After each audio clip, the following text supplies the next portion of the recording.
सभी को जय मसीह की। पिछली बार हमने पाप के विषय में बात की थी। आदम को परमेश्वर ने कहा कि तुम भले और बुरे के ज्ञान के फल को कभी भी मत खाना, जब तुम उसे खाओगे तो तुम अवश्य मर जाओगे। सभी को जय मसीह की। पिछली बार हमने पाप के विषय में बातचीत की थी। तो हवा आदम से दूर होके जब उसने शैतान से बातचीत की तो वो शैतान से धोखा खा गई, और परमेश्वर का ये वचन कि तुम भले और बुरे के ज्ञान के फल को मत खाना, उसने उस वचन को छोड़ दिया और उसके द्वारा पाप इस दुनिया में आ गया और पाप की वजह से मृत्यु आ गई। तो बाइबल के अनुसार पाप की मजरी मृत्यु है। तो पहली मृत्यु, दूसरी मृत्यु। पहली मृत्यु हमारा जो आत्मा है वो शरीर को छोड़ दे, वो पहली मृत्यु। और दूसरी मृत्यु हमारे आत्मा का परमेश्वर के सामने न्याय होना, और सच में हमारा आत्मा अनंत काल के नरक में चला जाना, उसको हम दूसरी मृत्यु कहते हैं। तो आज मैं बाइबल एक जगह से पढ़ूंगा और फिर आपसे मैं बातचीत करूंगा।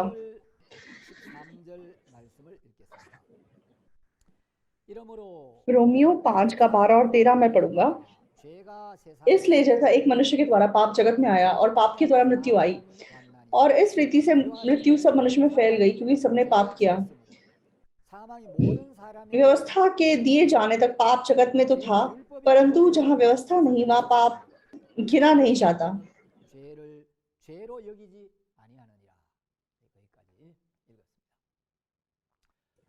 13 वचन तक पढ़ा। तो आज जो मैंने रोमियो की किताब को पढ़ा, तो हमारे जो पूर्वज, मतलब एक मनुष्य के द्वारा पाप इस जगत में आ गया और पाप के द्वारा सब लोगों में मृत्यु फैल गई। तो परमेश्वर का वचन हमें ये बताता है। तो हमारा जो पिता आदम था, तो उसने हवा का दिया भला और बुरे का ज्ञान का फल खा लिया, और उन दोनों ने परमेश्वर की आज्ञा का उल्लंघन किया। और जब पाप इस जगत में आ गया तो पाप, मनुष्य और परमेश्वर की जो आत्मिक संगति थी वो खत्म हो गई। तो परमेश्वर और मनुष्य की जब संगति खत्म हो गई उसको आत्मिक मृत्यु कहते हैं। तो बाइबल में मृत्यु जो है वो एक प्रकार से अलग हो जाना है। शरीर और प्राण का अलग होना वो पहली मृत्यु है।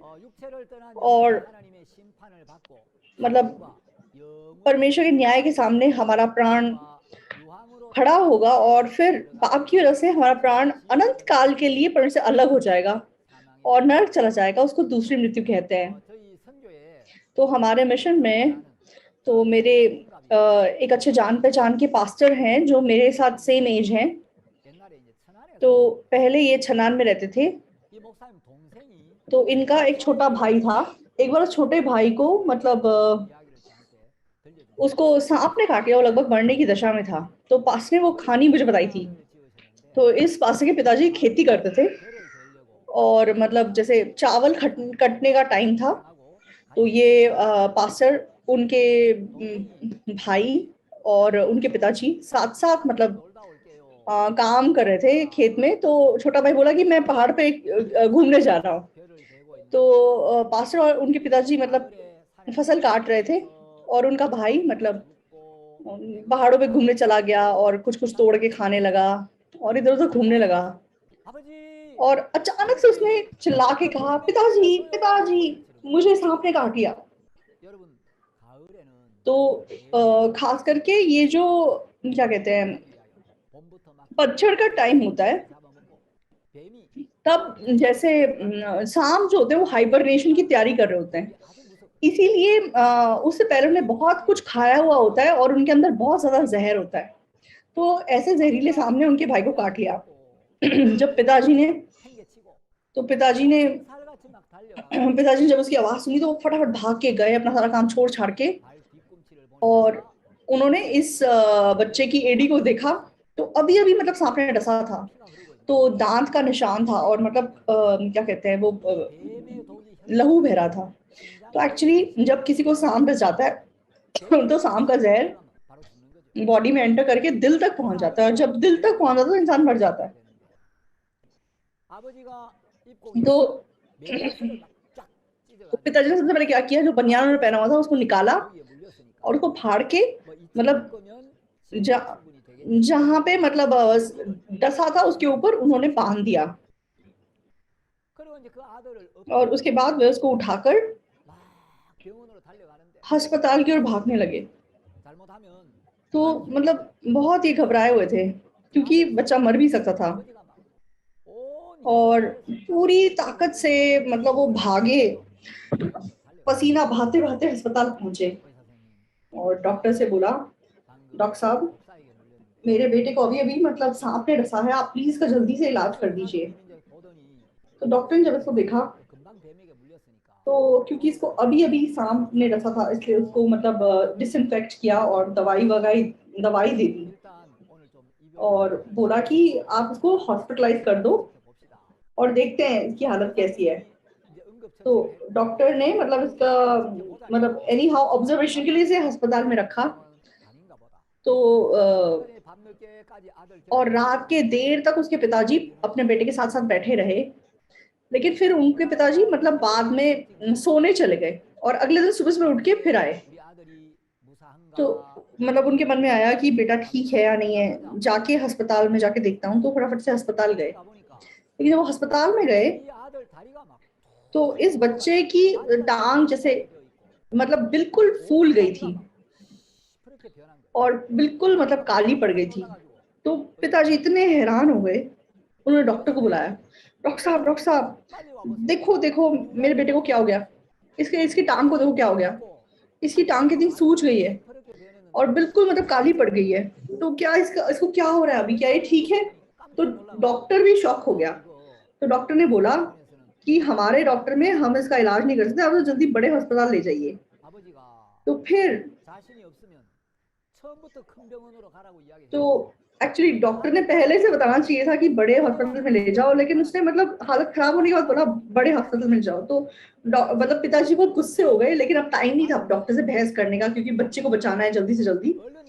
इसलिए उन्होंने फटाफट से उसको बच्चे को मतलब गाड़ी में रखा और नोंगसान के पास जो सबसे बड़ा हॉस्पिटल है वहां उसे ले गए। और जब इमरजेंसी में पहुंचे तो वहां पे जब डॉक्टर ने इसको देखा, डॉक्टर ने बोला कि ये हमारे अस्पताल में इसका कुछ नहीं हो सकता, अभी आप लेट हो गए हैं, तो आप मतलब बाकी अस्पताल में भी ले जाएंगे तो कोई खास फायदा नहीं होगा। तो पिताजी मतलब इतने मतलब दुखी हो गए कि मतलब मेरा बेटा इसका मतलब क्या मर जाएगा, तो मैं क्या करूं, मैं क्या ऐसे ही बैठ के देखता रहूं कि मेरा बेटा मर जाए? तो बहुत उनका मन जैसे दुखी था। लेकिन उनको अचानक से याद आया कि थोड़े दिन पहले वो किसी व्यक्ति से बात कर रहे थे और उनको किसी ने बताया था कि छनान में कोई एक बुजुर्ग आदमी है, तो वह मतलब अगर कोई मतलब एक एक जैसे कोई एक मतलब एक वैद्य जैसा व्यक्ति है जिसके पास कोई भी सांप से डसा हुआ आए तो उसको ठीक कर देता है। तो उन्होंने कैसे भी करके उसका कांटेक्ट नंबर ढूंढा और उसको फोन किया कि मेरे बेटे को सांप ने डस लिया है, तो मैं फटाफट अपने पास आपके पास उसको लेके आ रहा हूँ, आप प्लीज अपने घर पे वेट करिए और प्लीज मेरे बेटे को बचा लीजिए। तो फिर उन्होंने बेटे को गाड़ी में बिठाया और मतलब बिल्कुल तेजी से वैसे छनान में ले गए। तो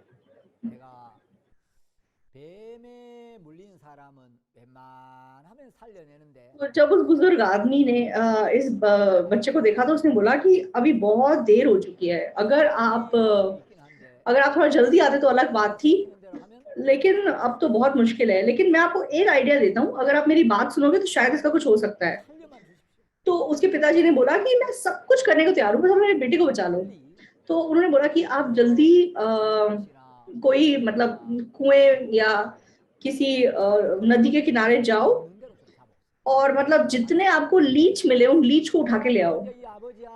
तो ये क्या नाम है, ये पास्टर और उनके पिताजी फटाफट मतलब नदी के किनारे गए और इन्होंने लीच को इकट्ठा करना शुरू किया और एक थैला भर के ले आए।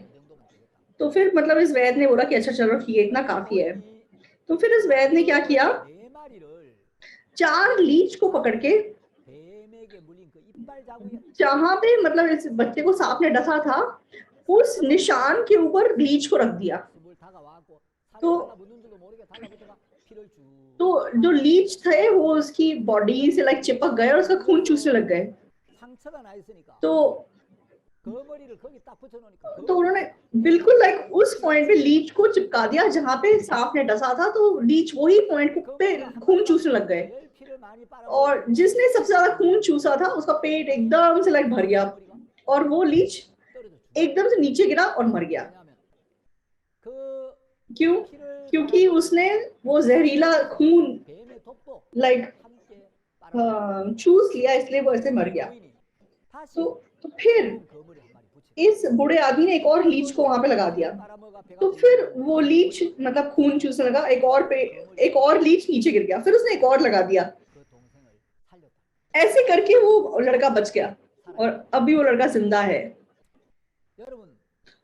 तो दोस्तों, सांप से डसा हुआ व्यक्ति, सांप का जहर इंसान के बॉडी में जब आ जाता है तो वो उसको छोड़ता नहीं है, तो वो उसको लाइक बिल्कुल दर्द देता है, दुख देता है, उसके बॉडी को डिस्ट्रॉय करने का काम करता है। अगर हम उसके लहू को निकालेंगे नहीं तो इंसान मरे बिना नहीं रह सकता। तो सांप का लहू हमारे शरीर को दुख देता है, शरीर को मतलब मार डालने का काम करता है। लेकिन पाप सच में सांप के लहू से कहीं ज्यादा डरावनी चीज है। तो हमारा शरीर अनंत काल का नहीं है, लेकिन हमारा प्राण अनंत काल की चीज है। तो लोगों के मन में पाप जब प्रवेश कर जाता है तो उस पाप की वजह से सच में मृत्यु आ जाती है। लेकिन लोग अपने प्राण में कोई इंटरेस्ट नहीं रखते, सिर्फ अपने शरीर में रुचि रखते हैं। इसलिए चाहे मतलब उनको सांप ने डस लिया है, अपने शरीर के लिए तो बहुत चिंता करते हैं, बहुत परेशान होते हैं, कैसे मतलब शरीर से सांप के जहर को दूर करे, मतलब जिंदा रहने के रास्ते कैसे भी करके ढूंढते हैं। लेकिन इंसान, उनके अंदर चाहे पाप है और उस पाप की वजह से मृत्यु उन पर आ गई है, श्राप उन पर आ गया है, तो पाप की वजह से वो अनंत काल के नर्क जाने वाले हैं। लेकिन मतलब इंसान क्योंकि परमेश्वर से दूर है, इसलिए उनका आत्मिक होश जैसे मरा हुआ है, इसलिए उनको जैसे पाप की सीरियसनेस नहीं पता कि ये पाप कितनी सीरियस चीज है। तो नीति वचन 14 के 9 में क्या लिखा है?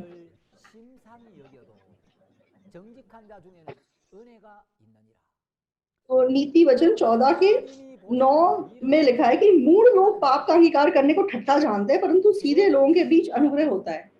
तो जो लोग पाप को मतलब सीरियसली नहीं लेते, पाप को बहुत हल्के रूप से लेते हैं, पाप की वजह से चाहे वो मरने वाले हैं, बर्बाद होने वाले हैं, और चाहे उनका पाप मतलब उनको नर्क लेके जा रहा है, लेकिन लोग पाप की सीरियसनेस को नहीं समझते, उससे डरते नहीं है, पापों की क्षमा को पाने के विषय में रुचि नहीं रखते। तो मार्टिन लूथर ने एक बार क्या बोला था कि अगर हम स्वर्ग में जाना चाहते तो पहले हमें नर्क में नीचे उतर के देखना पड़ेगा। अगर हमें परमेश्वर की संतान बनना है तो हमें पहले शैतान की संतान बनना पड़ेगा। तो एक तो मार्टिन लूथर की एक किताब है जो बहुत ज्यादा मशहूर है, उस किताब में उसने ये बात बोली है। तो पहले हमें ये जानना जरूरी है कि पाप की वजह से सच में मैं नर्क जाए बिना नहीं रह सकता, मैं इतनी दयनीय दशा में हूं। तो अपने प्राण की दशा को जब तक आप समझेंगे नहीं, तब आप मतलब उद्धार कितना बहुमूल्य है आप ये समझेंगे नहीं।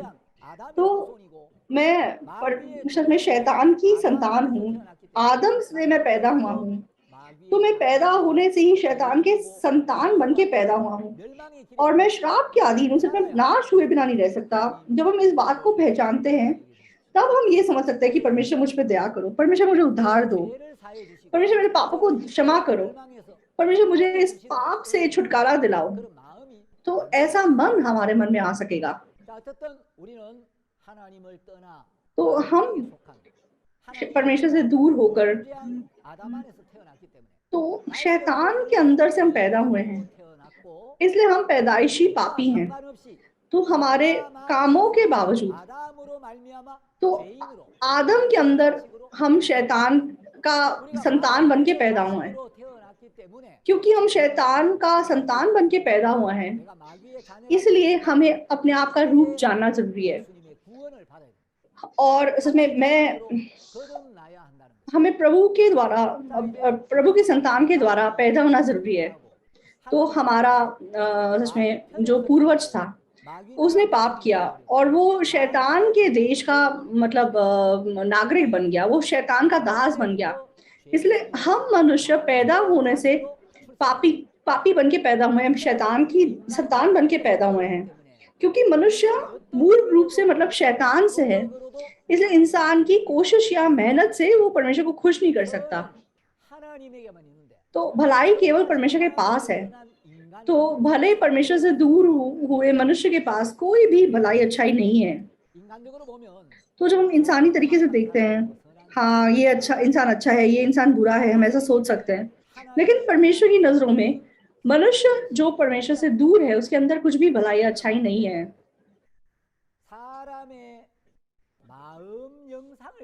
तो मान लो अगर मनुष्य के मन की कोई वीडियो बनाई जा सकती, अगर मन के रूप का एक वीडियो बन जाता तो इंसान की सबसे मतलब जो शर्मिंदगी गंदी चीजें हैं, अगर सबका मतलब 5-5 मिनट का रिकॉर्ड कर दिया जाता, तो कोई दुनिया में शायद ऐसा व्यक्ति ना होता जो अपना चेहरा सबके सामने उठा सकता।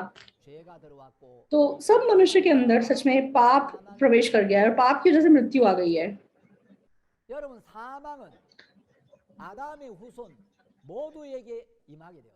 तो उस आदम की संतान सबके ऊपर मौत आ गई। तो अच्छा व्यक्ति भी मरता है, सुंदर व्यक्ति भी मरता है, तो छोटा सा बच्चा भी मर जाता है, होशियार व्यक्ति भी मर जाता है। तो स्पष्ट वचन है कि सब मनुष्य के ऊपर पाप आ गया है। तो एक मनुष्य आदम के द्वारा पाप इस जगत में आ गया और पाप के द्वारा मृत्यु इस जगत में आ गई। तो सब ने पाप किया और सब लोगों में मृत्यु फैल गई। इसलिए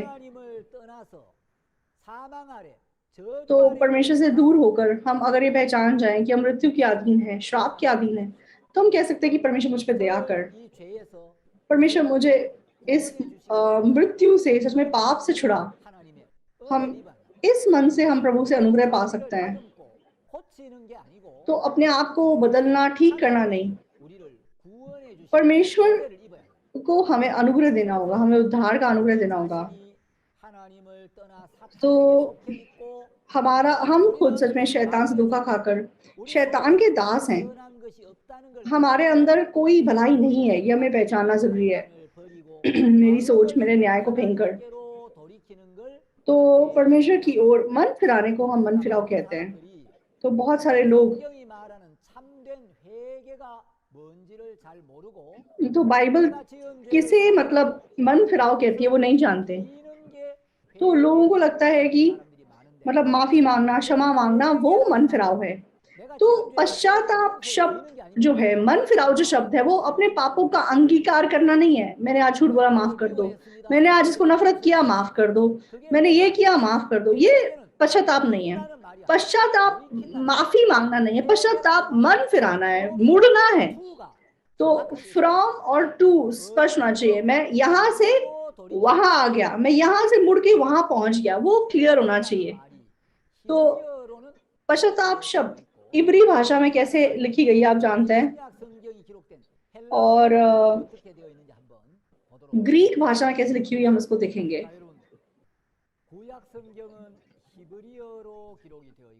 तो पुराना नियम ये इब्री भाषा में लिखा हुआ है और नया नियम जो है वो ग्रीक भाषा में लिखा गया है। तो पुराने नियम में इब्री भाषा में पश्चाताप शब्द शुभ है। शुभ का मतलब होता है इंग्लिश में रिटर्न, टर्न बैक, मतलब मुड़ जाना, फिर जाना, वापस आ जाना। तो अपने रास्ते से रुक के मुड़ जाना, उल्टी दिशा में चलना शुरू कर देना। तो पुराने नियम में पश्चाताप पाप से मुड़कर धार्मिकता की ओर दिशा बदलना है, फ्रॉम सिन टू राइचियसनेस। तो पश्चाताप में फ्रॉम और टू स्पष्ट होना चाहिए, कहां से लेके कहां तक, पाप से धार्मिकता तक। तो पाप से मुड़कर, पाप से फिरकर धार्मिकता की ओर अपने मन की दिशा को बदल लेना पुराने नियम के हिसाब से पश्चाताप का अर्थ है। तो पुराने नियम में शुभ इब्री भाषा का शब्द, तो ये पश्चाताप को दर्शाता है। तो मनुष्य जो कि पाप की वजह से परमेश्वर से दूर हो गया था, परमेश्वर से वो के पास वो लौट के आ जाए। और नए नियम में मैंने बता दिया कि ग्रीक भाषा में लिखी गई है।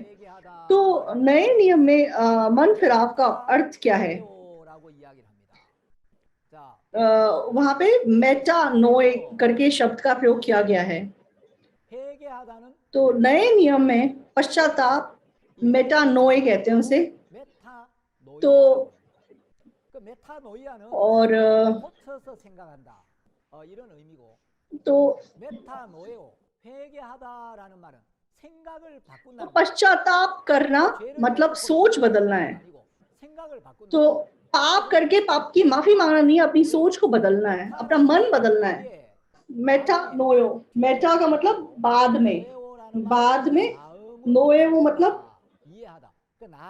मन से जानना, बाद में मन से जानकर पहचानना, इसलिए मेटानोयो शब्द का प्रयोग है। तो मतलब फिरने के बाद जो हमारा मन, हमारा सोच है, तो अपना रास्ता बदलना, फिर जाना, अपने मन से यू टर्न ले लेना। और नए नियम में एक और शब्द जो पश्चाताप को दर्शाता है वो एपिस्ट्रेपे है, उसका भी सेम मतलब है। तो परमेश्वर की ओर अपने मन की दिशा को बदल लेना।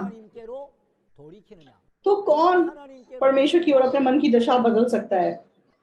तो कौन परमेश्वर की ओर मुड़ सकता है? हाँ, तो मैं परमेश्वर से दूर होके शैतान के मार्ग पर, बर्बादी के मार्ग पर, नर्क की ओर जा रहा था। तो मेरा मार्ग गलत था, तो मैं बर्बादी की ओर चल रहा था। तो अगर हम स्पष्ट रूप से इस बात को जान जाएं, तो हम अपने न्याय को, अपने सोच को, अपने मन को फेंक सकेंगे और अपने आप का इनकार कर सकेंगे और परमेश्वर की ओर मुड़ सकेंगे। इसलिए पश्चाताप मुड़ना है, माफी मांगना नहीं है, अपने आप को ठीक करना, अपने आप को करेक्ट करना नहीं है, अपने आप का इनकार करना है। तो लोगों के मन में पाप आ गया और पाप की वजह से मृत्यु आ गई। तो लोग अपनी मतलब दशा को नहीं जानते हैं। तो वो ये नहीं जानते कि वो पापी हैं, अपने कंडीशन को वो लोग नहीं जानते हैं। इसलिए परमेश्वर हमारे रूप को हमें दिखाने के लिए परमेश्वर ने व्यवस्था दी है। तो ये व्यवस्था क्या है? परमेश्वर ने मूसा के द्वारा इजराइलियों को व्यवस्था दी। तो व्यवस्था मतलब शुरुआत से यहूदियों को दी गई थी, वे अन्य जाति को दी ही नहीं गई थी। तो इस व्यवस्था को हम कैसे समझ सकते हैं? ये हमारे आत्मिक जीवन के लिए बहुत जरूरी बात है। तो व्यवस्था को लोग अगर गलत रूप से समझते हैं या गलत रूप से स्वीकार करते हैं, तो उनका आत्मिक जीवन बहुत थकावट से भर जाता है और उनका आत्मिक जीवन कभी भी ठीक से नहीं चल पाता। तो रोमियो 3 का 20 हम एक बार देखेंगे। रोमियो 3:19 से पढ़ना शुरू करेंगे। हम जानते हैं कि व्यवस्था जो कुछ कहती है उन्हीं से कहती है जो व्यवस्था के अधीन है, इसलिए कि हर एक मुंह बंद किया जाए और सारा संसार परमेश्वर के दंड के योग्य ठहरे। 20, क्योंकि व्यवस्था के कामों से कोई प्राणी उसके सामने धर्मी नहीं ठहरेगा, इसलिए कि व्यवस्था के द्वारा पाप की पहचान होती है। तो व्यवस्था क्या है? तो आप लोगों ने चर्च जाते हुए 10 आज्ञाओं के बारे में सुना होगा। तो बाइबल में ये जो 10 आज्ञाएं लिखी हुई हैं, इसको व्यवस्था कहते हैं। तो असलियत में व्यवस्था में ना केवल 10 आज्ञाएं हैं, तो उसमें 614 आज्ञाएं हैं। तो नाइमोन बेथ करके एक व्यक्ति है जिसको सेकंड मोसेस कहा जाता है। तो उसने मतलब बाइबल को जांचा और सारे नियमों को निकाला और उसने बताया कि 613 आज्ञाएं हैं बाइबल में। तो मनुष्य को अगर 613 आज्ञाएं दी जाए और उनको बोला जाए कि ठीक है, इसको परफेक्टली मानो, अगर तुम इनको मानोगे तो तुम धर्मी बन जाओगे और तुम उद्धार पाओगे और तुम मतलब धर्मी बन जाओगे, लेकिन अगर तुम एक को भी तोड़ोगे तो तुम श्रापित होगे और नरक जाओगे। तो फिर 613 को मानना दूर की बात है, तो नियम है कितने, लोग ये भी ठीक से नहीं जानते हैं। तो लोग उन 613 को आज्ञाओं को याद तक नहीं रख सकते, इसीलिए परमेश्वर ने 613 आज्ञाएं देने से पहले हमें 10 आज्ञाएं दी। तो 10 आज्ञाओं में जो हम देखते हैं उसमें क्या टाइप्स के बारे में लिखा हुआ है? 10 आज्ञाओं में क्या दशवान देने के लिए लिखा हुआ है? नहीं लिखा हुआ, लेकिन फिर भी जो लोग चर्च जाते हैं वो दशवान देते हैं। क्यों देते हैं? क्योंकि 10 आज्ञाओं को छोड़ और बहुत सी आज्ञाएं हैं बाइबल में। तो जैसे कि दशमांश के बारे में, खाने के बारे में, कपड़ों के बारे में बहुत सारे रूल्स हैं, रेगुलेशंस हैं। तो परमेश्वर ने 10 आज्ञाएं दी और परमेश्वर ने बोला कि ठीक है, पहले तुम ये 10 मानो, लेकिन अगर तुम ये 10 भी नहीं मान पाओगे तो 613 देने का क्या फायदा, तुम नाम लिख रख ही नहीं पाओगे। तो अगर तुम 10 आज्ञाओं को ठीक से मानोगे तो शायद तुम 613 भी रख पाओ, लेकिन अगर तुम 10 भी नहीं रख पा रहे हो तो 613 बहुत दूर की बात है। तो ये व्यवस्था कैसा नियम है? तो तुम कोशिश करो और तुमने मतलब अगर मान लिया तो ठीक है, और अगर नहीं माना तो तुम माफी मांग लो और तुम पापों की क्षमा पा लोगे, ऐसा नहीं है। तो हाँ, तुमने कोशिश कर ली, मेहनत कर ली और तुम नहीं रख पाए तो फिर क्या होगा? तो तुमने परमेश्वर के सामने मतलब तोड़ दिया है। तो तुम तब मतलब पापों की क्षमा पा सकोगे, ऐसा नहीं है। तो व्यवस्था की खासियत क्या है? इसमें कोई दया नहीं है, मतलब कोई मर्सी नहीं है।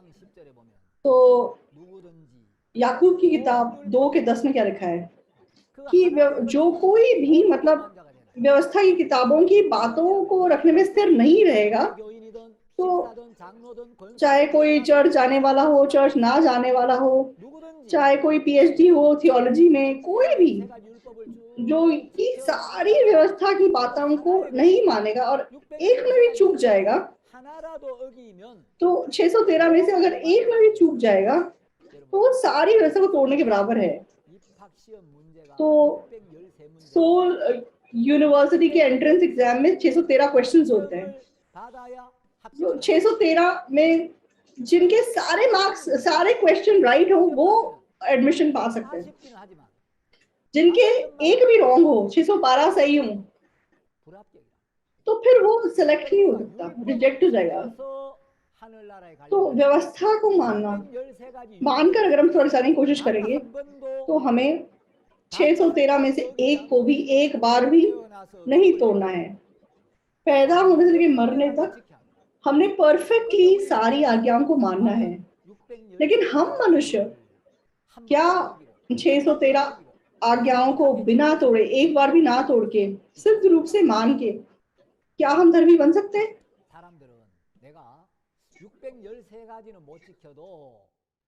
तो लोग कहते हैं कि हाँ ठीक है चलो 6 तो 13 तो मैं नहीं मान पाऊंगा, लेकिन 10 तो मान लूंगा। तो आज से अगर मन पक्का कर लूं, आज से अगर मैं मन पक्का करके परमेश्वर की इच्छा के अनुसार से चलूं, तो 10 भी क्या मैं नहीं मान पाऊंगा? तो असलियत में दोस्तों हम लोग 10 आज्ञाओं भी नहीं मान सकते। मत्ती 5 के 27 वचन को अगर आप देखोगे तो यीशु मसीह कहते हैं कि तुमने सुना होगा व्यभिचार मत करना, लेकिन मैं तुमसे कहता हूं यदि कोई किसी स्त्री पर कुदृष्टि डाले वह उससे मन में व्यभिचार कर चुका। तो यीशु मसीह ने व्यभिचार न करना इस वचन को कैसे अप्लाई किया? अगर तुमने अपने मन में वासना को रखा, अगर तुमने मन में व्यभिचारी मन रखा, तो तुम मतलब व्यभिचार कर चुके हो। तो तुमने शरीर से व्यभिचार किया तो ही व्यभिचार गिना जाएगा, तो नहीं है। तो तुमने अगर मन से कर दिया तो इसका मतलब तुमने कर दिया। तो पहला यूहन्ना 3 के 10 में जो हम देखते हैं कि यूहन्ना क्या कहते हैं, 1 जॉन चैप्टर 3 वर्स 15, पहला यूहन्ना 3 का 15, उसमें लिखा है कि अगर तुमने अपने भाई को घृणा किया तो तुमने उसको खून कर दिया। तो तुम्हारे मन में अगर नफरत है तो वो खून के बराबर है।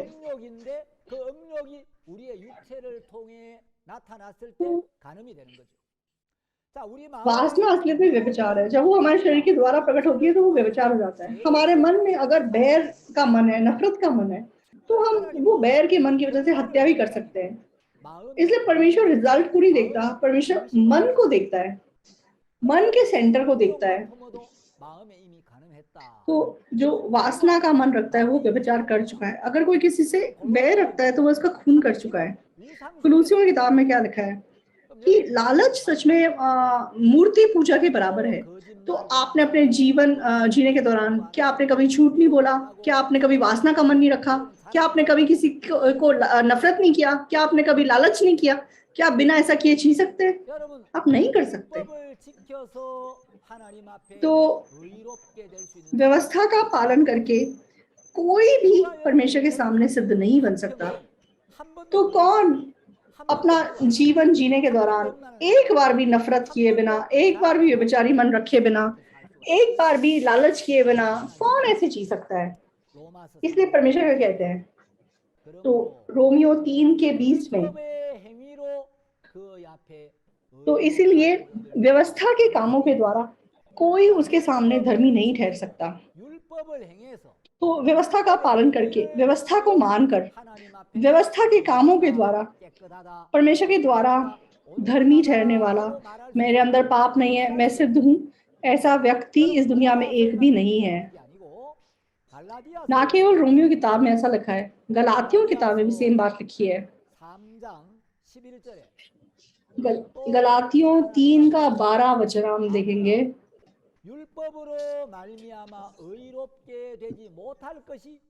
पर 11, पर यह बात प्रकट है कि व्यवस्था के द्वारा परमेश्वर के यहाँ कोई धर्मी नहीं ठहरता, क्योंकि धर्मी जन विश्वास से जीवित रहेगा। व्यवस्था के द्वारा परमेश्वर के यहाँ कोई धर्मी नहीं ठहरता। तो व्यवस्था को पालन करके कोई परमेश्वर सामने धर्मी, साफ, शुद्ध नहीं बन सकता।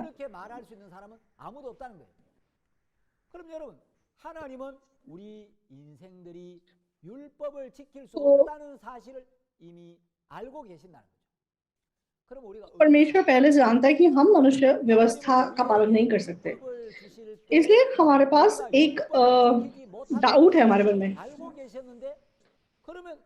तो परमेश्वर ने व्यवस्था क्यों दी? तो हमें तो परमेश्वर शुरुआत से ही जानता था कि हम इस व्यवस्था का पालन कर नहीं सकते, तो फिर परमेश्वर ऐसी व्यवस्था क्यों दी जो हम मान ही नहीं सकते? परमेश्वर ऐसी व्यवस्था देनी चाहिए जो हम मान सकें, तो क्यों ऐसी व्यवस्था देगी जो मान ही नहीं सकते, बोला कि मानो? तो परमेश्वर ने हमें व्यवस्था मानने के लिए नहीं दी है। परमेश्वर ने हमें व्यवस्था अच्छा व्यक्ति बनने के लिए नहीं दी है, धर्मी बनने के लिए नहीं दी है। तो व्यवस्था का पालन करके हम उद्धार पा सकें, ऐसा परमेश्वर का मकसद नहीं है। व्यवस्था का मकसद कुछ और है। तो परमेश्वर ने ये जानते हुए कि हम व्यवस्था का पालन नहीं कर सकते, तो व्यवस्था देने का कोई और मकसद है। तो व्यवस्था मानने से ज्यादा जरूरी क्या है? व्यवस्था का मकसद क्लियर होना चाहिए। तो परमेश्वर के मन से मिलना ज्यादा जरूरी है। तो परमेश्वर ने क्यों हमें व्यवस्था दी? व्यवस्था देने के पीछे काफी सारे मकसद हैं। रोमियो 3:20 एक बार हम फिर से देखेंगे। क्योंकि व्यवस्था के कामों से कोई प्राणी उसके सामने धर्मी नहीं ठहरेगा, इसलिए कि व्यवस्था के द्वारा पाप की पहचान होती है। तो यहाँ क्या लिखा है? यहाँ लिखा है कि व्यवस्था के द्वारा पाप की पहचान होती है। तो ये व्यवस्था का मकसद है। तो व्यवस्था हमें मानने के लिए नहीं दी गई है, व्यवस्था के द्वारा हम पाप को पहचान सके। तो व्यवस्था हमारे पापी रूप को दिखाने वाले एक आईने के समान है। तो मैं रोज सुबह मतलब अपना चेहरा धो के आईने को देखता हूँ, अपना मतलब बाल वाल धो के, मेरा शेव वेव करके मेरा मुंह साफ है या नहीं वो मैं चेक करता हूँ आईने में। तो मेरा रूप स्पष्ट रूप से देखने के लिए अगर कोई मतलब आईना नहीं होगा तो मैं अपना रूप देख नहीं पाऊंगा। तो अपना रूप देखने के लिए एक आईना होना पड़ेगा जिसमें मैं चेक कर सकूं। तो कभी कभी मैंने जरूर अपना हाथ मुंह धोया है, लेकिन मुंह पे कुछ लगा हुआ होता है और उसे मतलब साफ करना पड़ता है। तो आईना मुझे साफ नहीं करता, आईना मुझे मेरे मुंह पे जो गंदगी लगी हुई है वो मुझे दिखाता है। साफ मुझे खुद करना पड़ेगा, वो दिखाएगा केवल। तो आईने में देख के हमें पता चल जाएगा, ठीक है मेरे मुंह पे कुछ लगा हुआ है, मेरा मुंह गंदा है। तो अपने मुंह को देख के हम जान जाएंगे, ठीक है मेरा ये रूप गंदा है, तब हम उसको साफ करने के बारे में सोचेंगे, हमें साफ होने की जरूरत महसूस होगी। तो आईना मुझे साफ नहीं कर सकता, आईना मेरी गंदगी केवल मुझे दिखा सकता है। मतलब मेरे मन में आईना मन उत्पन्न करता है कि हाँ मुझे अपने आप को साफ करना होगा। तो व्यवस्था भी उसी प्रकार से हमें दिखाने का काम करती है कि हम कितने कमी कमजोरी से भरे हुए, कितने तुच्छ लोग हैं, कितने पाप से भरे हुए लोग हैं। तो हम इतने गंदे हैं, इतने घिनौने हैं, इतने व्यभिचारी हैं, इतने झूठे हैं, हम इतनी शर्मिंदगी से भरे हुए लोग हैं। तो हम इस प्रकार के सच में बेकार लोग हैं, इसलिए हम केवल श्रापित हो सकते हैं, केवल नाश हो सकते हैं। इसलिए मुझे परमेश्वर के अनुग्रह की जरूरत है, मुझे परमेश्वर के उद्धार की जरूरत है। इस चीज को रियलाइज करवाना व्यवस्था का काम है। तो जब हम व्यवस्था के सामने खड़े होते हैं, व्यवस्था हमसे बहुत सारी चीजों की मांग करती है, जैसे कि हमने रोमियो पढ़ा, व्यवस्था जो भी कहती है उनसे कहती है जो व्यवस्था के अधीन है। तो व्यवस्था बात करती है, क्या बात करती है, किससे बात करती है? जो व्यवस्था के अधीन है उनसे बात करती है। व्यवस्था क्या बात करती है? हाँ, तुम खून मत करो, व्यभिचार मत करो, झूठी गवाही मत दो, अपने पड़ोसी की चीजों का लालच मत करो। तो व्यवस्था हमसे ये सब कहती है, लेकिन व्यवस्था जो भी कहती है ये उनसे कहती है जो व्यवस्था के अधीन है। तो इनका पालन करके हम मतलब अच्छे बन जाएंगे, परमेश्वर के द्वारा परमेश्वर के सामने सिद्ध बन जाएंगे, ऐसा नहीं है। व्यवस्था हमें पाप की पहचान कराती है। तो जब हम व्यवस्था पालन करने की कोशिश करते हैं तो हमें पता चलता है कि हाँ मेरे मन में नफरत है। परमेश्वर ने बोला व्यभिचार मत करो, लेकिन मेरे मन में व्यभिचारी मन है। तो परमेश्वर ने झूठ बोलने से मना किया है, लेकिन मेरे मन में झूठ बोलने का मन है। तो परमेश्वर ने लालच करने के लिए मना किया है, चोरी करने के लिए मना किया है, लेकिन मेरे मन में लालच है। तो जब हम व्यवस्था का पालन करते हैं तो 하나님이 हम देख 하지 सकते हैं कि 말라고 हाँ, 하셨으나 हम वो कर नहीं सकते जो परमेश्वर हमें 하나님의 करने के लिए 법을 कह रहा है। 어기고 तो 하나님께 परमेश्वर की व्यवस्था को तोड़ने वाले अपने रूप को, परमेश्वर की आज्ञा के विरुद्ध जाने वाले अपने रूप को हम देख 우리가 सकते हैं। 선한 사람이 되라고 주신 법이 तो 아니고 व्यवस्था हमें ये नहीं बताती कि तुम अच्छा इंसान बन जाओ। 하나님이 가늠하지 말라고 했는데 엄란한 생각을 하고 तो 미워하지 말라고 하셨는데 미움이 일어나는 तो 죄인인 मतलब हमारे अंदर नफरत है, हमारे अंदर पाप है, 내가 मेरा 죄인임을 पापी 깨닫고 रूप परमेश्वर हमें दिखाता है। 하나님 जब हम 앞에서 ये देखते हैं कि मैं 내가 पापी 자기의 हूँ, 모습을 발견하면 죄의 삭시 사망이니까 그 죄로 말미암아 내가 영원히 불과 유황으로 타는 지옥에 तो 들어가야 하니까 पाप की वजह से सच में हम नर्क जाए बिना 내가 नहीं रह सकते 하나님 थे। 앞에서 죄인의 모습을 깨달을 때 내 마음이 तो जब हम अपना पापी रूप परमेश्वर के सामने देखते हैं, तब हमारा मन जैसे नीचा हो जाता है, और तब हम ये सोच सकते हैं कि परमेश्वर हम पे दया कीजिए। 내 영혼을 긍휼히 여겨 तो 주시고 परमेश्वर मेरे प्राण पे आप दया कीजिए। 은혜를 입고 싶습니다. तो परमेश्वर मुझे आपसे अनुग्रह पाने की जरूरत है। मैं कमजोर हूँ, 인간입니다. मैं कमियों से भरा व्यक्ति हूँ, मैं गंदा घिनौना व्यक्ति हूँ, 부러운 인간입니다. तो मैं सच में व्यभिचारी हूँ, मैं शर्म से भरा हुआ हूँ। 이제 제가 तो 율법을 지키고 제가 잘해서 의롭게 되고 하늘 날아가는 것은 तो 불가능합니다. मैं व्यवस्था का पालन करके सच में स्वर्ग नहीं जा सकता। मुझे किस चीज की जरूरत है? 선을 행하려는 तो 의가 मुझे 아니라 하나님의 은혜. तो 하나님께 मुझे परमेश्वर के अनुग्रह की जरूरत 제가 है। 이렇게 추한 인간이지만 제가 이렇게 악한 인간이지만 तो चाहे मैं इतना गंदा घिनौना पापी हूँ, 불쌍히 여겨 주셔서 लेकिन परमेश्वर ने मुझ पर दया की 저의 죄를 씻어 और 주시고 परमेश्वर ने सच में अनुग्रह से मेरे पाप क्षमा किए और मुझे धर्मी बनाया, मुझे पवित्र बनाया। 그 तो मैं वो 마음을 अनुग्रह पाना चाहता हूँ। तो व्यवस्था हमारे अंदर उस चीज की जरूरत को महसूस करने का मन बनाती है।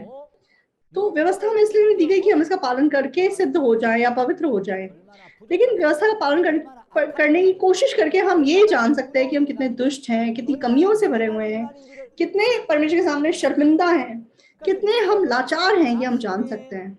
죄악된 모습을 तो 발견해서 व्यवस्था हमारा पापी रूप हमें दिखाती है, 자기가 और हमारा खुद पे विश्वास करने का जो मन है, जो अच्छाई करने का मन है, उसको तोड़ने के लिए बनाती है, और यीशु मसीह की दया और अनुग्रह की ओर हमारे मन को ट्रांसफर करने का काम करती है। 율법은 우리의 최선을 요구하는 법이 아닙니다.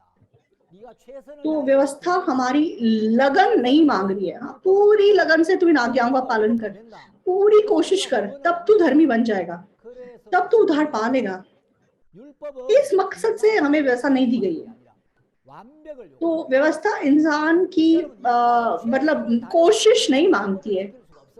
व्यवस्था इंसान की सिद्धता मांगती है कि तुमने कितनी कोशिश की, उससे कोई फर्क नहीं पड़ता, तुमने सिद्ध रूप से माना या नहीं माना, वो जरूरी है। तो मूसा जिसने व्यवस्था को परमेश्वर से पाया था, उसने भी उस व्यवस्था को तोड़ा है। तो आदम की संतान में से कोई ऐसा है ही नहीं जिसने व्यवस्था का पालन किया हो। तो आज तक हाँ, मैंने चाहे व्यवस्था को तोड़ा, नियमों को तोड़ा, अगले साल से, अगले हफ्ते से मैं अपना मन पक्का करूंगा, और अब सच में मैं कुछ गलती नहीं करूंगा, परमेश्वर की व्यवस्था का पालन करूंगा।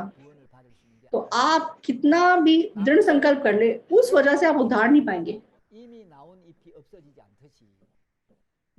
तो जिस प्रकार पेड़ के ऊपर नए पत्ते लग गए तो पुराने पत्ते गायब हो गए, ऐसा नहीं है।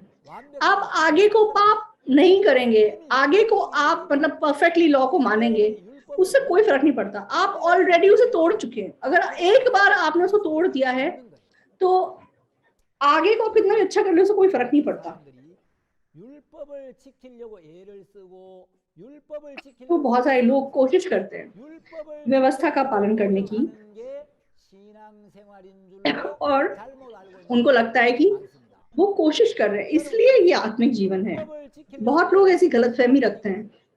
तो व्यवस्था पालन करने की कोशिश करना आत्मिक जीवन नहीं है। व्यवस्था के द्वारा अपने पापी रूप को पहचानना और खुद से धर्मी अच्छा बनने की जो कोशिश है, उससे कुछ नहीं हो सकता, ये पहचानना और उस कोशिश को नीचे रखना। हाँ, मैं व्यवस्था का पालन करके नहीं कर सकता। इसलिए परमेश्वर मुझे आपका अनुग्रह चाहिए, परमेश्वर 하나님 मुझे आपकी दया चाहिए, 저를 불쌍히 여겨주시고 परमेश्वर मुझ पे दया 하나님께서 कीजिए, 저의 죄를 씻어주시고 परमेश्वर मेरे 하나님께서 पापों 저를 को धो दीजिए, 의롭게 해주시면 제가 परमेश्वर 의롭게 मुझे 되겠습니다. धर्मी बना दीजिए, तब मैं धर्मी बन 제 सकता हूँ। 자신이 저를 고칠 수가 없습니다. मैं खुद अपने आप को ठीक नहीं कर सकता, परमेश्वर आपको मुझे नई सृष्टि बनाना होगा, आपको मेरी अगुवाई करना होगा कि मैं नई सृष्टि बन सकूं। तो व्यवस्था हमें ये मन देती है, 우리를 의롭게 만들어 주는 법이 아니고 तो व्यवस्था हमें धर्मी नहीं बनाती, व्यवस्था हमारे पाप को प्रकट करने का काम करती है। 의롭게 될 수가 없습니다. तो व्यवस्था का पालन करके हम कभी भी धर्मी नहीं हो सकते, 처음에 율법을 잘 इसलिए व्यवस्था का पालन करने की हम अगर कोशिश करेंगे तो जब तक हमें अच्छे से नहीं पता होता हम सोचते हैं कि ठीक है कोशिश करेंगे तो हो जाएगा, कोशिश करेंगे तो कर पाएंगे, हम ऐसा गलतफहमी रख सकते हैं। लेकिन अगर हम कोशिश करके देखेंगे तब हमें क्या पता चलेगा, हाँ व्यवस्था के कामों से मैं सिद्ध नहीं हो सकता। इसलिए व्यवस्था पालन करने की जो कोशिश है उसको नीचे रखना जरूरी है और अपने पापी रूप को जो का त्यों लेकर परमेश्वर की दया और अनुग्रह के सामने जाना। तो ये हमारे मन का जो बदलाव है इसको पश्चाताप कहते हैं। तो हमारा दुष्ट रूप, हमारा गलत रूप पहचानना, हाँ मैं अच्छा करने की कोशिश करूं, उस सोच को फेंक कर यीशु मसीह की दया और अनुग्रह के सामने अपना मन फिराना, व्यवस्था का मकसद बस यही है। तो व्यवस्था हमसे दो चीजें मांगती है। सबसे पहली चीज परफेक्टली मानना पड़ेगा, 613 की 13 सब मानना पड़ेगा। अगर तुम सब मानोगे तो तुम मतलब सिद्ध बन जाओगे, ये पहला उसका लाइक रिक्वायरमेंट है। और दूसरा, अगर तुम एक को तोड़ते हो तो तुम्हें श्राप मिलना पड़ेगा और तुम्हारा न्याय होना पड़ेगा और मृत्यु तुम्हारे ऊपर जरूर आएगी। तो एक को तोड़ के भी लाइक पनिशमेंट मिलेगा।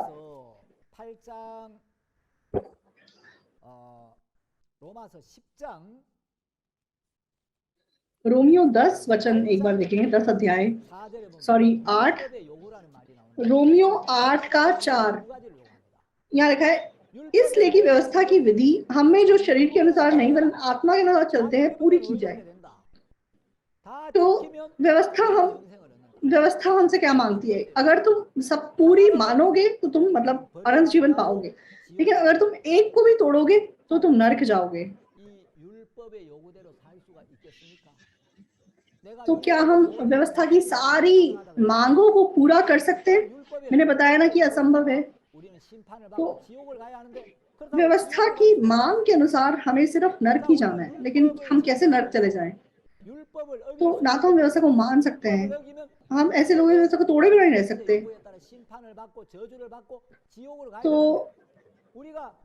तो हमें सच में नरक ही जाना था, लेकिन क्योंकि हम नरक जा नहीं सकते इसलिए परमेश्वर हम पे दया की और हमें जीवन देने के लिए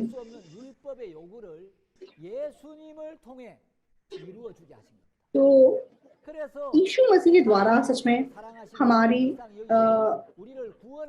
जो व्यवस्था की रिक्वायरमेंट थी उसको पूरा किया। हमें उद्धार दिलाने के लिए परमेश्वर यीशु मसीह को 2000 साल पहले इस दुनिया में भेजा और यीशु मसीह की देह पे उन्होंने पूरे मनुष्य जाति के पाप का बोझ लाद दिया। यशाया 53 के 6 में हम क्या पढ़ते हैं? तो परमेश्वर ने क्या वचन कहा है, हम तो सबके सब भेड़ों के समान भटक गए, हम में से हर एक ने अपना अपना मार्ग लिया और यहोवा ने हम सबों के अधर्म का बोझ उसी पर लाद दिया। तो हम भटक गए थे, हम सबने व्यवस्था को तोड़ दिया था, हम सबने पाप किया, लेकिन परमेश्वर ने हम सबों के अधर्म का बोझ, सारे मनुष्य जाति के पाप का बोझ यीशु मसीह के ऊपर लाद दिया। तो यीशु मसीह पवित्र आत्मा के द्वारा पैदा हुआ, तो वह परमेश्वर का पुत्र था जिसके अंदर कोई पाप नहीं था। तो यीशु मसीह 2000 साल पहले इस दुनिया में आया और उसने सारे मनुष्य जाति के पाप को अपने ऊपर उठा लिया। तो पाप की मजदूरी मृत्यु यीशु मसीह को पूरी करनी पड़ी, इसलिए यीशु मसीह मनुष्य जाति के पाप को अपने ऊपर उठा के, क्योंकि यीशु ने हमारे सारे अधर्म के बोझ को उठा लिया, इसलिए यूहन्ना 1:29 में क्या लिखा है, तो यीशु मसीह सारे मनुष्य जाति के पाप को अपने ऊपर उठाकर अगले दिन जब यूहन्ना बपतिस्मा देने वाला यीशु मसीह को देखता है तो वो ऊंची आवाज में क्या बोलता है? वो देखो परमेश्वर का मेमना जगत का पाप उठा ले जाता है। तो अब सारी मनुष्य जाति का पाप यीशु मसीह ने अपने ऊपर उठा लिया। हमारा सारा पाप यीशु मसीह के ऊपर चला गया। सब लोगों के पाप यीशु पर चले गए। तो यीशु मसीह क्रूज के ऊपर जब सारे पाप को लेकर मरे, तब हमारे सारे पापों का जो मजदूरी थी वो चुका दी गई और सारी मनुष्य जाति धर्मी बन गई और उद्धार पा सकी। तो यीशु मसीह इस दुनिया में 3 साल रहे और उसके बाद वह क्रूज पर चढ़कर मर गए। तो यीशु मसीह जब क्रूज पे मर रहे थे वो ऐसे ही नहीं मरे, तो जरूर वो लहू बहाकर मरे। तो यीशु परमेश्वर ने क्या कहा कि यीशु मसीह का लहू हमारे पाप को धोता है, यीशु मसीह का लहू हमारे पाप को साफ करता है। इसलिए यीशु मसीह को सारे मनुष्य जाति के पाप को अपने ऊपर उठाने के बाद क्रूस पर लहू बहाकर मरना पड़ा। तो लहू के विषय में वादा कहाँ कहाँ लिखा हुआ है? एक जगह हम पढ़ेंगे, मत्ती की किताब में पढ़ते हैं, मत्ती 26 का 28।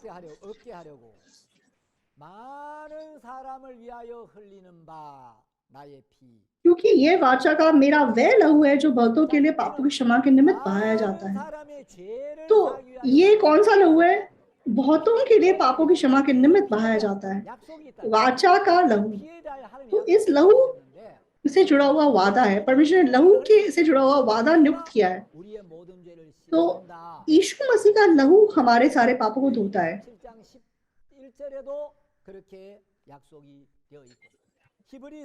तो ले व्यवस्था 17 में भी यही वचन है। इब्रानियों 9 के 22 में भी लिखा है कि बिना लहू के बहाए पापों का छुटकारा नहीं है। तो केवल लहू पाप हो सकता है। तो यीशु मसीह ने सारी मनुष्य जाति के पाप को अपने ऊपर उठा लिया और उस पाप को धोने के लिए वह क्रूस पे चढ़ गए और क्रूस पे मरने के बाद वो अपने ही लहू को उन्होंने बहुतायत में उंडेल दिया। तो क्योंकि क्रूस पे यीशु मसीह का लहू बहा दिया गया, उस लहू ने सारी मनुष्य जाति के पाप को, आप जो भी आज इस वचन को सुन रहे हैं, आप सबके पाप को उसने अनंत काल के लिए परमेश्वर सामने धो दिया। तो लहू को देखकर परमेश्वर हमें सिद्ध कहते हैं, हमें धर्मी कहते हैं, हमें पवित्र कहते हैं और परमेश्वर कहते हैं कि हमारे अंदर कोई पाप नहीं है। इब्रानियों 9 के 12 में जो हम देखते हैं, बकरों और बछड़ों के लहू के द्वारा नहीं, अपने ही लहू के द्वारा एक ही बार अनंत छुटकारा प्राप्त किया और एक ही बार पवित्र स्थान में प्रवेश किया और अनंत छुटकारा प्राप्त किया। एक ही बार का मतलब है कि 2 बार की जरूरत नहीं, एक ही बार में अनंत छुटकारा प्राप्त किया। अनंत छुटकारे का मतलब क्या है कि छुटकारे का जो असर है वो हमेशा के लिए है। यीशु मसीह के लहू ने आप सारे लोगों के पापों को अनंत काल के लिए धो दिए है। तो यीशु मसीह के लहू ने आपके पापों को सिद्ध रूप से बहुतायत में हमेशा के लिए कुछ भी ना छोड़ते हुए धो दिया है। तो इसीलिए परमेश्वर यीशु मसीह का लहू देखते हुए आप लोगों को धर्मी कहता है, आप लोगों को पवित्र कहता है। हमारे पाप अनंत काल के लिए क्योंकि धुल गए हैं, इसलिए पाप से जुड़ी हुई जो मृत्यु थी वो हमसे दूर हो गई है। तो क्योंकि जिस पल हम इस वादे पे विश्वास करते हैं, उस पल हम अनंत जीवन पाते हैं। गलातियों 3 अध्याय में एक वचन हम देखेंगे, गलातियों 3 का 13। मसीह ने जो हमारे लिए शापित बना, हमें मोल लेकर व्यवस्था के शाप से छुड़ाया, क्योंकि लिखा है जो कोई काट पर लटकाया जाता है वह शापित है। तो यीशु मसीह ने हमारे पापों को हमारी जगह उठा लिया और हमारी जगह उन्होंने श्राप को पा लिया और व्यवस्था के शाप से छुड़ा दिया। और 예수님이 대신 받으셨고 तो 우리가 지은 हमारे सारे 예수님이 대신 지고 मतलब जो पापों की कीमत है वो यीशु मसीह ने चुका दी। 받으셨고 그 죄의 심판을 तो 받고 가셨기 때문에 십자가에서 우리의 모든 죄에 대한 심판과 형벌이 영원히 끝이 났고 तो क्रूस के ऊपर हमारा सारा जो पाप है वो खत्म हो गया 이 속량은 이제 और हमें व्यवस्था के श्राप से छुड़ा दिया है। 속량은 इंग्लिश में रिडीम्ड लिखा है। 우리의 몸값을 치르고 तो रिडीम्ड मतलब क्या मतलब था, जब जो जैसे मतलब स्लेव्स होते थे, जो दास लोग होते थे, उनकी कीमत देके उनको छुटकारा दिला देना, उनको छुड़ा लेना। तो यीशु मसीह ने हमारे पापों की कीमत चुका दी, हमारे पापों को धो दिया। अब व्यवस्था के श्राप से हम आजाद हैं, तो क्योंकि उसकी कीमत चुका दी गई है।